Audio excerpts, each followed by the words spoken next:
স্বামী হতে হবে একবারে এরকম চোখ যেভাবে ঘুরে বউ সেভাবে চলে তার নাম স্বামী। চোখ যেভাবে ঘুরে বউ সেভাবে চলে তার নাম স্বামী। আল্লাহ রসুল বলছেন, এই স্বামী হলে 5টা জিনিস লাগে। 1, যে মানের খাচ্ছ বউকে সে মানের খাওয়াবা। 2, যে মানের পড়ছো বউকে সে মানের পড়াবা। 3, বউকে কটু কথা বলবো না। 4, মারতে হলে মুখের উপরে মারবা না।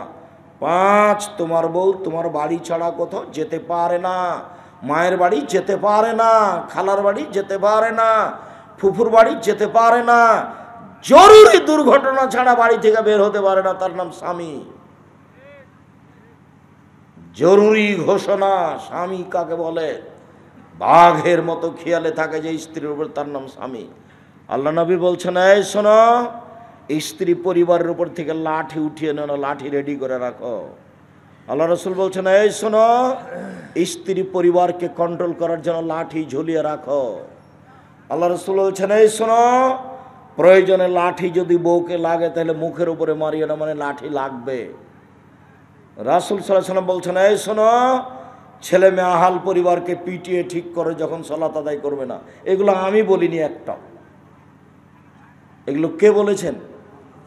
মুহাম্মদ সাল্লাল্লাহু আলাইহি ওয়াসাল্লাম, পৃথিবীর সবচেয়ে দামি মানুষ, পৃথিবীর সবচেয়ে বড় মানুষ। এত বড় ভদ্র মানুষ পৃথিবীতে কেউ জন্ম নেননি। শুধু খালি আপনার স্ত্রীকে কন্ট্রোল করার জন্য এত কথা। আবার বলছেন, মাশারা শাবাব, এই যুবক দল শোনো, মানিস্তাতা মিনকুমুল বাত ফালিয়াতাজাওয়াজ, যার ক্ষমতা আছে সে যেন বিবাহ করে। বউ নিয়ে আসলে ক্ষমতা হতে হবে, বাড়ি থাকতে হবে, ঘর থাকতে হবে, কন্ট্রোল করার ক্ষমতা থাকতে হবে। কোথায় যাচ্ছ তুমি? দাঁত খুলে দেবো একবারে, এরকম একটা ক্ষমতা থাকতে হবে। ফাইলাম এস্তাতে, যদি না পারে তাহলে রোজা থাকবে, রোজা থেকে থেকে থেকে যৌবন ধ্বংস করবে, বিবাহ করতে পাবে না। এ কথা মুহাম্মদ সাল্লাল্লাহু আলাইহি ওয়াসাল্লাম বলেন।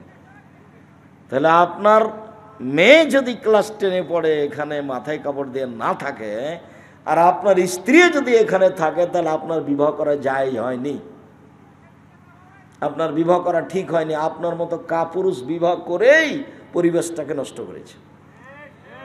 এখন যে মেয়েগুলি যুবতী টেলে ইন্টারমিডিয়েট পড়ে, 10-এ পড়ে, এখন বসে আছে, ও কি হিন্দুর মেয়ে? বুঝে নিলাম নওগাঁ জেলাতে হিন্দু বেশি, বুঝে নিলাম হিন্দু বেশি, এ কথা ঠিক। রাজশাহী কয়েকটাতে, নাটোর মিলে, চাঁপাই মিলে, নওগাঁ মিলে, তাই না? তো নওগাঁয় বেশি হিন্দু আমি বুঝে নিলাম। এরপরেই কই মেয়েটা হিন্দুর মেয়ে? জি না। এরপরেই কই মেয়েটা ইহুদির মেয়ে? জি না। এরপরে কই খ্রিস্টানের মেয়ে? জি না। ওটা আপনারই কারো মেয়ে, মুসলমানের মেয়ে, ও কাপুরুষ, ওকে আমি ঘৃণা করি। মনে কিছু আর নিলে আসে যায় না। আমি আব্দুর রাজ্জাক বিন ইউসুফ জীবনে কোনোদিন সেক্রেটারি সভাপতিকে হিসাব করে জুমার খুতবা দিতে যায়নি কোনোদিন। আল্লাহ আমাকে ওইভাবে 1 মিনিটের জন্য কোনোদিন রাখেনি, 1 মিনিটের জন্য। আপনি আমাকে পথ খরচ দিবেন, কালকে পাথরে দিবেন, এই হিসাব করে আমি আসিনি। পারো না, আপনাকে দিব আমি, আলহামদুলিল্লাহ। ওইভাবে আল্লাহ আমাকে রাখেইনি কোনোদিন। 32 বছর থেকে এই বক্তৃতার জগতে আছে, 32 বছর থেকে, 90 সাল থেকে, 90 সাল থেকে এখন পর্যন্ত এই 32 বছরে আমি মানুষের কাছে কোনোদিন পথ খরচ পাথেও চাইনি। আলহামদুলিল্লাহ, আমি খুব ভালো আছি। আপনাকে আমি যেভাবেই বলি, আপনি আমার দিনী ভাই, আপনাকে আমি শক্তভাবে বলে সংশোধন করতে চাই, এটা আমার জোরালো দাবি। আপনি আমার দিনী ভাই, আপনি স্বামী হবেন বাড়িতে কঠোর, যেভাবে আল্লাহর নবী বলেছেন।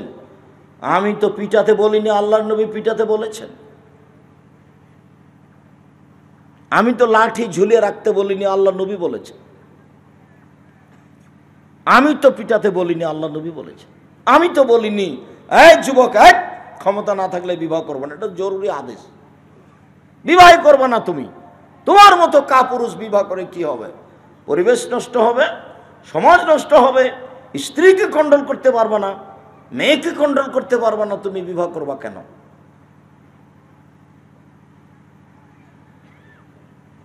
সম্মানিত দিনী ভাই, এই ছেলেরা শোনো, তোমার মা কি না এটা প্রমাণ করছি, এ তোমার খালা নাকি এটা প্রমাণ হবে আজকে। আল্লাহর নবী আমার বাপ উহুদের যুদ্ধে শহীদ হয়েছেন 6 জন মেয়ে রেখে। আমি আমার বোনদের সমবয়সের মেয়েকে বিবাহ করতে চাইনি, বয়সের মেয়েকে বিবাহ করেছি 4টা কারণে। আল্লাহর নবী আমার পিতা উহুদের যুদ্ধে শহীদ হয়েছেন 9 জন মেয়ে রেখে। আমার 9টা বোন আছে, আমার বোনদের সমবয়সের মেয়েকে, কম বয়সের মেয়েকে আমি বিবাহ করতে চাইনি 4টা কারণে। কেন? আমার বোনদের বয়সের মেয়েকে বিবাহ করলে আমার বউ আমার বোনদেরকে কন্ট্রোল করতে পারবে না। কন্ট্রোল করার জন্য একটু বুদ্ধি লাগবে, বয়স লাগবে। না, আমার স্ত্রী যেন আমার বোনদেরকে শিষ্টাচার শিখাতে পারে। শিষ্টাচার, তাহলে তোমার মাকে আগে জানতে হবে শিষ্টাচার কি জিনিস। তোমার বাপ, তোমার নানা তোমার মায়ের বিবাহ দিয়েছে, ঘর সংসার করেছে, তাই তুমি সন্তান হয়ে গেছো। তোমার মা তো জানে না মা কাকে বলে, তোমার মায়ের জানা নাই। উপস্থিত বৈঠকের মুসলিম বোন, আপনাকেই বলছি। আমার কথা বলছেন কেন? আপনাকেই বলছি, মুখ বন্ধ করেন। মা হলে 1 নম্বর কি হতে হবে? বাচ্চাকে কি শিখাতে হবে? শিষ্টাচার। শিষ্টাচার কি জিনিস? আম্মু, ডান পায়ের জুতা আগে পরবা, বাম পায়েরটা পরে। আম্মু, জুতা খোলার সময় বাম পায়েরটা আগে খুলবা, ডান পায়েরটা পরে। আম্মু, রাস্তায় হাঁটার সময় একদিকে হাঁটবা। আম্মু, বাড়ি থেকে বের হওয়ার সময় সালাম দিয়ে বের হবা, ভেতরে ঢোকার সময় সালাম দিয়ে ঢুকবা। আম্মু, বিছানের সময় শোয়ার সময় ডান কাতে শুইবা, দোয়া পড়ে। আম্মু, পেশাব পায়খানায় ঢুকলে, পেশাব পায়খানায় শয়তান থাকে, দোয়া পড়ে ঢুকবা। শিষ্টাচার। আম্মু, মোবাইলে রিং হলে কখনো হ্যালো বলো না, হ্যালো বলে কুকুরকে ডাকে অন করে দে, বলবে আসসালামু আলাইকুম। আম্মু, কেউ যদি কিছু তোমাকে দেয়, তোমার পেন্সিলটার কলমটা পড়ে গেছিল, তার একটা মেয়ে তোমাকে তুলে দিয়েছে, তখন তুমি বলো না থ্যাংক ইউ, তখন তুমি বলিও জাযাকাল্লাহ খাইর। শিষ্টাচার। মাকে তো শিষ্টাচার শিখতে হবে। জীবিকা নির্বাহ কিন্তু গরু ছাগলের মতো হচ্ছে এমনিতে, বুঝতে পারছেন তো? প্রায় সবারই এমনিতে জীবন চলছে পশু প্রাণীর মতো। বুঝেও বুঝে না, ওরা অন্তর আছে বুঝে না, দেখেও দেখে না, ওরা চক্ষু আছে দেখে না, দেখা দরকার ছিল। শুনেও শোনে না, ওরা কান আছে শোনে না। উলাইকা কাল আনাম, তারা পশু প্রাণীর মতো, তারা গরু ছাগলের মতো, তারা কুকুর শ্রেণীর মতো, বালুমাজাল বরং তার চেয়ে খারাপ। এমনিতেই জীবন কাটছে, এমনিতেই। না বাপ জানে, না বেটা জানে, না মা জানে, না বেটি জানে, রান্না করে খায় আর হাগে, এভাবেই চলছে। আর মাঝে মধ্যে স্বামী স্ত্রী মিলে ঝগড়া করে। মরে গেলে ছেলে মেয়ে জমি ভাগ করা নিয়ে মারামারি করে। আমাদের গ্রামে বাপ মারার পরে জমি ভাগ করছিল, তাই ঢেঁকি মারামারি করে ভাগ করেছে, কেটে কেটে ভাগ করে নিয়েছে। এটা হলো ফলাফল। কি শিখালো বাপ আর কি শিখালো মা, দুইজন মিলে কেউ তো জানে না বাপ কাকে বলে, মা কাকে বলে। তাহলে আমার কথাই ঠিক, বাপে বিবাহ দিয়েছে, বইয়ের কাছে গেছে, তাই সন্তান হয়ে গেছে। বাপ কাকে বলে তার নিজেরও জানা নাই। এক, শিষ্টাচার আমার বউ যেন আমার বোনদেরকে শিখাতে পারে। 2, তুয়াল্লে মহন্না, আমার স্ত্রী যেন আমার বোনদেরকে বিদ্যা শিখাতে পারে। আম্মু শোনো, রাতে সূরা মুলক পড়ে ঘুমাবা, কবরের শাস্তি হবে না। আম্মু সকালে সন্ধ্যায় ইখলাস ফালাক নাস 3 বার করে পড়বা। আম্মু রাতে যখন ঘুমাবা তখন হাত দুটি এভাবে সামনে ধরে ইখলাস ফালাক নাস এইভাবে পুরো শরীর পরে বলিয়ে নিবা। 1 বার 2 বার ইখলাস ফালাক নাস মুখ দিয়ে শুরু করে সম্পূর্ণ শরীর বলিয়ে নিবা সম্ভবপর। আর একবার ইখলাস ফালাক নাস মুখের উপর দিয়ে হাতটা এভাবে বলিয়ে নিবা, আম্মু শোনো, সূরা বাকারার শেষ 2 আয়াত যদি পড়ো তাহলে রাতে নিরাপদে থেকে যাওয়া, কেউ ক্ষতি করতে পারবে না। আর যদি আয়াতুল কুরসি পড়ো আম্মু তাহলে শয়তান গেছে। আর আম্মু যদি ফরজ সালাতের পরে আয়াতুল কুরসি পড়ো না তাহলে তুমি জান্নাতে চলে গেছো আম্মু। তো ঢোকনি কেন? মরণই, এই জন্য মরলেই যাওয়া। মুহাম্মদ সাল্লাল্লাহু আলাইহি ওয়াসাল্লাম এভাবে বলছেন, আমার স্ত্রী যেন আমার বোনদেরকে বিদ্যা শিখাতে পারে, সেই জন্য আমি কম বয়সের মেয়ে বিবাহ করিনি। 3 না তুরাজ্জলহুন্না, বলে তুরাজ্জলহুন্না, আমার স্ত্রী যেন আমার বোনদেরকে পরিপাটি করে রাখতে পারে, চুল আঁচড়ে সুন্দর করে ঝকঝকে করে রাখতে হবে, আমার বোনদের নখ কেটে রাখতে হবে, আমার বোনদের নখে এবং পায়ের নখে নেল আপনার মেহেদি দিয়ে সাজগোজ করে রাখতে হবে, নেল পালিশ দেওয়া হারাম, আমার বোনদেরকে ঝকঝকে করে চকচকে করে রাখবে, দাঁত পরিষ্কার করে রাখবে, তার নাম মা। 4 তাকুমা আলাইহিন্না, আমার বোনদের উপরে পাহারা দিবে। মা মানে পাহারাদার, বাপ মানে পাহারাদার। 3 চিলায় লন্ডন গেছে, বাপে আর বেটি ঢাকা বিশ্ববিদ্যালয়ে প্রেমের তাসবি টিপছে, বাপ নাকি পাহারাদার। মা মেয়েকে কলেজে পাঠিয়ে দিয়েছে, দিয়ে বিবাহের শ্বশুরের বাড়িতে গিয়ে বিহায়ের বাড়িতে গিয়ে গল্প জমাচ্ছে, তার নাম মা। মা হলো পাহারাদার। বুঝলাম না পাহারাদার কাকে বলে।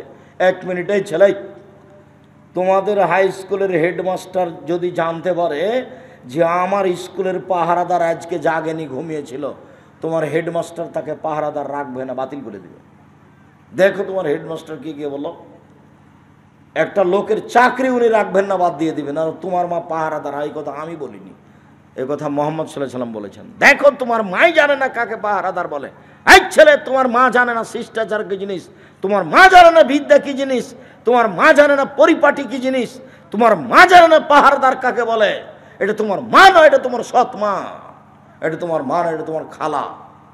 এরপরে বলছি, তোমার মা এ কথাই ঠিক, এটা তোমার মা এ কথাই ঠিক, তোমার মা জিম্মেদারি পালন করেনি, তোমার মা তোমাদের পরিবারকে কবর দিয়েছে, তোমার মা তোমাদের পরিবারকে জাহান্নামে ঠেলে দিয়েছে। সাবধান থাকো। প্রসাব করাতে পারলেই মা হওয়া যায় না, বাচ্চাকে দুধ খাওয়াতে পারলেই মা হওয়া যায় না, নীতির নাম মা। পাগলিও বাচ্চা দুধ খাওয়াতে পারে, পাগলিও বাচ্চা প্রসাব করাতে পারে, কিন্তু পাগলির সামনে তার বাচ্চাটা ডান হাতে গিলাস ধরে পানি খাচ্ছে, তখন পাগলি বলতে পারে না, ছি ছি জি আম্মা আম্মা কি করেছো, ডান হাতে ধরাম্মো, ডান হাতে ধরাম্মো, শয়তান বাম হাতে খায়, এ কথা পাগলি বলতে পারে না। তোমার মাও যদি না বলে তাহলে তোমার মা পাগলি না পাগলির চেয়ে খারাপ? পাগলির চেয়ে খারাপ। তুমি আজকে বলে দেখো, আপনি আম্মা না আমি আমাদের খালা, আপনি কোনটা আম্মা বলেন তো? আপনি কোনটা? কই আমার প্যান্টটা টাকানোর নিচে আছে, কই আপনি তো আমাকে কিছু বলেননি আম্মা। আর আমার মাথায় চুল, ছাতা চুল কাটা আছে, ছাতা ওই উপরে এখন পর্যন্ত চাঁচা আছে, আর উপরে একটু চুল আছে, এটা কাবিরা গুনাহ, হারাম। আমার প্যান্টটা টাকানোর নিচে আছে, আমার দাড়ির চাঁচা আছে। আপনি তো রাত দিন দেখছেন আম্মা কোথায়, আপনি কি আমার খালা নাকি? আব্দুর রাজ্জাক সাহেব যেভাবে বলেছেন তা তো আপনি আর খালা। সম্মানিত দিনী ভাই বোন, বাড়ির পিছন দিকে 2-2.5 হাত গর্তের মধ্যে যেই কবর মাটি মানুষকে রাখা হয়, সেটার নাম কবর নয়। সেটাই যদি কবর হয় তাহলে তাকে যাকে বাঘে খেলো তার কবর কোথায়? কবরস্থানে যেই কবরে মানুষকে রাখা হয় সেটাই যদি কবর হয় তাহলে যে আগুনে জ্বলে গেল তার কবর কোথায়? মানুষ যেই কবরে মানুষকে রাখছে সেটাই যদি কবর হয় তাহলে যে পানিতে ডুবে হারিয়ে গেল তার কবর কোথায়? কবর এটা নয়। মরার পর থেকে নিয়ে বিচারের দিন পর্যন্ত এই দীর্ঘ সময়ের নাম কবর। সেটা মাটির নিচে হোক, বাঘের পেটে হোক, পানির ভিতরে হোক, জ্বলে যাক, যেখানেই হোক না কেন। সম্মানিত দিনী ভাই বোন, কবরে যদি মানুষ উত্তর দিতে না পারে তাহলে ফেরেশতা মারবেন। যে ফেরেশতা মারেন ও চোখে দেখেন না, যে ফেরেশতা মারেন ও কানে শোনেন না, কানে বধির, চোখে অন্ধ, কোথায় মারছে তার জানা নাই, কত জোরে লোকটা চিল্লাচ্ছে সে বুঝতে পারে না।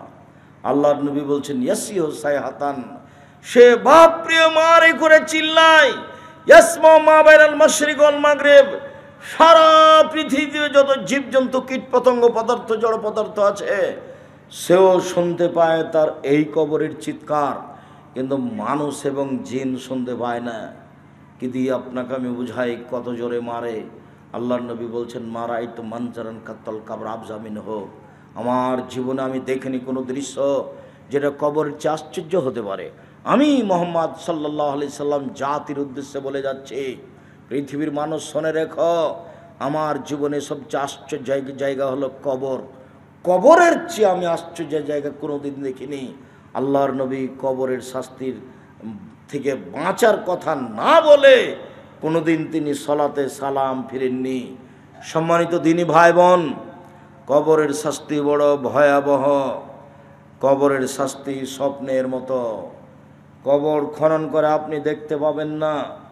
স্বপ্নে একটা লোক পাশে ঘুমিয়ে আছে, স্বপ্নে দেখছে গোখরা সাপ তাকে তাড়া দিয়েছে, বাপরে মারে করে চিল্লিয়ে চলে যাচ্ছে, আপনি পাশে বসে আছেন, লোকটা কেমন কেমন করছে, একবার চিৎকার করলো, তা আপনি বলছেন এই তোর কী হয়েছে, তুই এরকম করছিস কেন?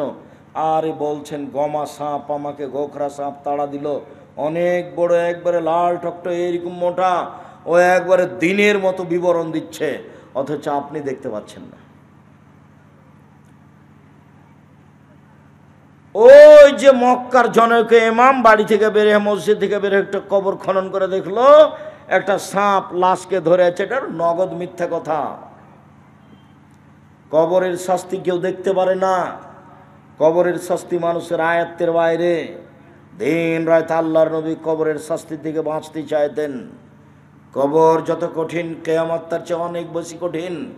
কিয়ামত যত কঠিন, জাহান্নাম তার চেয়ে অনেক অনেক অনেক বেশি কঠিন।